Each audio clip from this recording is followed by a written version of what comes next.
Hello fellow Excelites, welcome to Excel Analytics and this special video which is created just for you।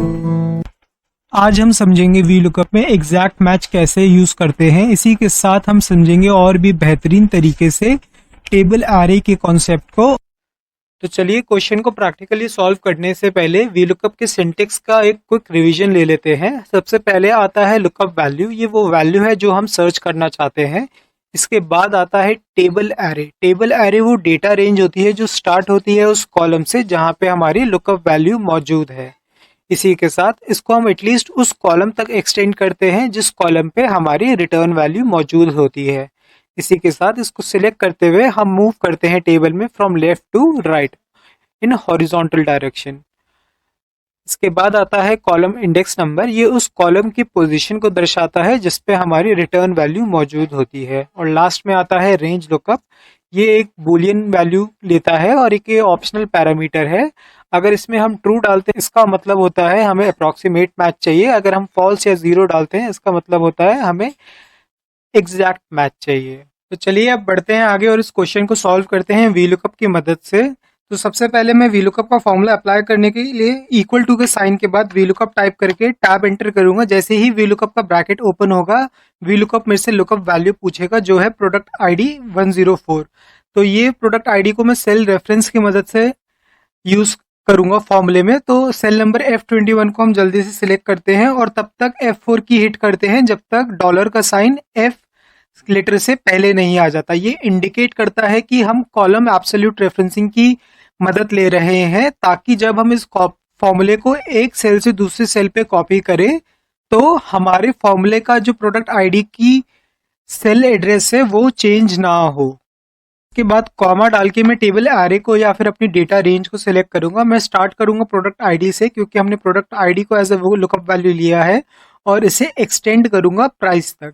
Table array को price तक extend करने के पीछे का reason ये है, जब हम इस फॉर्मूले को प्रोडक्ट नेम से कॉपी करके प्रोडक्ट प्राइस वाले कॉलम पे पेस्ट करेंगे, जो हमारी टेबल एरे है उसमें कोई चेंजेस करने की हमें जरूरत ना पड़े। उसमें प्रोडक्ट नेम और प्रोडक्ट प्राइस हमने पहले ही इंक्लूड कर दिया है। इसके बाद हमें सिर्फ कॉलम इंडेक्स नंबर को मॉडिफाई करना होगा जिसकी मदद से हम price of the product calculate कर पाएंगे। तो चलिए अब सेल रेफरेंसिंग के कॉन्सेप्ट को यूज करते हैं और इसे इस पूरी रेंज को एब्सोल्यूट फ्रीज करते हैं F4 की मदद से। अब बढ़ते हैं हम अपने तीसरे पैरामीटर की तरफ जो है कॉलम इंडेक्स नंबर। सो इस केस में जो कॉलम इंडेक्स नंबर है वो होगा 2 with respect to product ID जो है कॉलम नंबर 1, क्योंकि हमें प्रोडक्ट नेम चाहिए और प्रोडक्ट नेम की पोजीशन इस टेबल पे है 2, तो हम 2 एंटर करेंगे। लास्ट पैरामीटर की तरफ अब हम बढ़ते हैं जो है रेंज लुकअप, जो कि एक ऑप्शनल पैरामीटर होता है लेकिन यहाँ पे हमने स्पेसिफाई किया है हमें VLOOKUP को यूज करना है एग्जैक्ट मैच की तरह।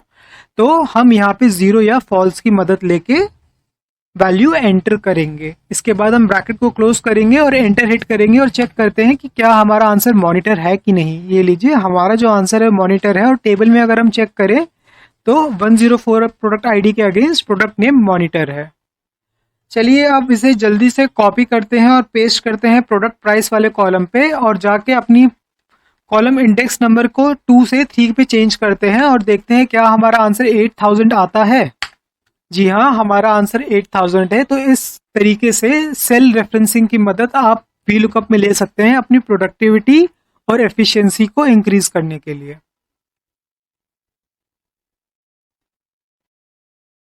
तो जाने से पहले एक बार जल्दी से समझते हैं कि VLOOKUP एग्जैक्ट केस के मामले में काम कैसे करता है। VLOOKUP सबसे पहले अपनी प्रोडक्ट आईडी को आइडेंटिफाई करेगा एज ए लुकअप वैल्यू। उसके बाद सबसे पहले कॉलम में जाएगा टेबल रेंज के जो है प्रोडक्ट आईडी और टॉप टू बॉटम सर्च करेगा प्रोडक्ट आईडी को। अगर उसे एग्जैक्ट मैच मिलता है यानी कि 104 एकदम एग्जैक्ट वैल्यू मिलती है तो ही वो मॉनिटर को रिटर्न करेगा, अदरवाइज वो NA का एरर रिटर्न करेगा।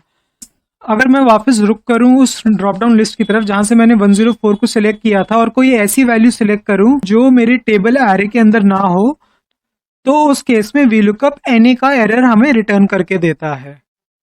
तो ये तो बात थी VLOOKUP के एग्जैक्ट मैच के बारे में। अब बढ़ते हैं अप्रॉक्सीमेट मैच की तरफ।